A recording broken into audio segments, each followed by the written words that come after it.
On a recent trip to my hometown, a family friend told me about the Agricultural History Farm. She does volunteer work there. It sounded pretty cool, so I decided to go take a look. And let me just tell you, I found myself just 45 minutes outside of the nation's capital, surrounded by rolling green hills and Shakespearean gardens. I was in the suburban countryside. If you leave D.C. and head north, you will enter Montgomery County, Maryland. It's one of the nation's capital's wealthiest metropolitan suburbs.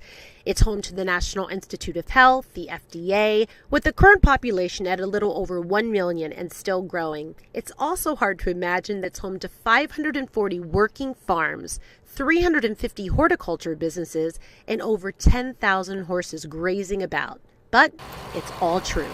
Of these three components, we have about $287 million a year that's contributed to the county's economy. Jeremy Chris is the director of the Office of Agriculture for Montgomery County. He says that the horticulture industry is booming. There's a huge need for trees and shrubs and flowers that are planted in the yards of the residents. Not to mention office buildings and schools.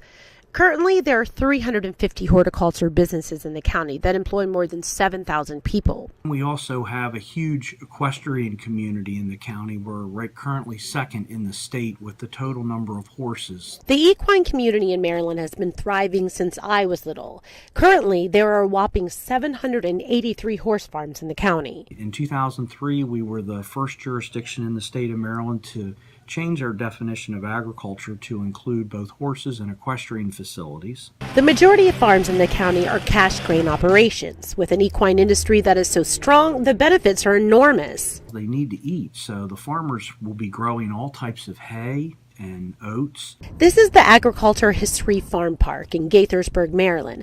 The farm sits off Moncaster Road on 455 acres. It's a place that stimulates the senses and a truly rural atmosphere. There are magnificent flower gardens home to honeybees and butterflies.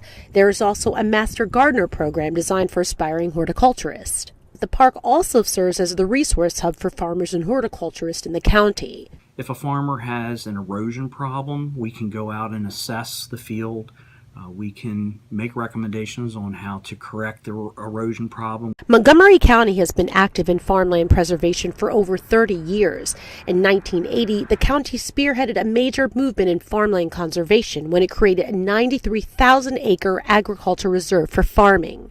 What's important about our farmland preservation programs is that they preserve farmland for future food and fiber production, and they minimize the potential for development. The program has been characterized as the most famous, most studied, and most emulated program of its kind in the United States.